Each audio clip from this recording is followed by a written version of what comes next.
మనం జాగ్రత్తగా బైబిల్ గమనిస్తే బైబిల్ అంతా కూడా మనకు దేవుని యందు మనం ఎలా ఉండాలి, ఎలా బ్రతకాల, ఎలా జీవించాలి అనేది మనకు నేర్పిస్తుంది. హెబ్రీ రాసిన పత్రిక 12వ అధ్యాయం 1వ వచనములో ఇంత గొప్ప సాక్షి సమూహము మేఘము వలె ఆవరించి ఉన్నందున ఏమిటట? సాక్షి సమూహము ఎవరు వారు? దేవుని ఎరిగిన వారు, దేవుని చూసిన వారు, అనుభవము ద్వారా దేవుని కొరకు సాక్షులుగా బ్రతికిన వారు. ఎలా ఉన్నారట? మేఘము వలె ఆవరించి ఉన్నారు. మన ముందు ఉన్నారో, మన చుట్టూ ఉన్నారో దేవుని జనాంగమా, వారు మనల్ని చూస్తున్నారు.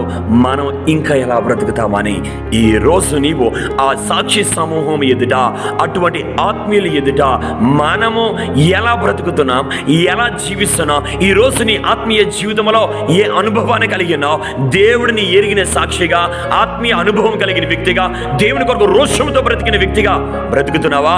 దేవుడు నీ నుంచి అదే జీవితాన్ని ఆశిస్తున్నారు. జాగ్రత్త.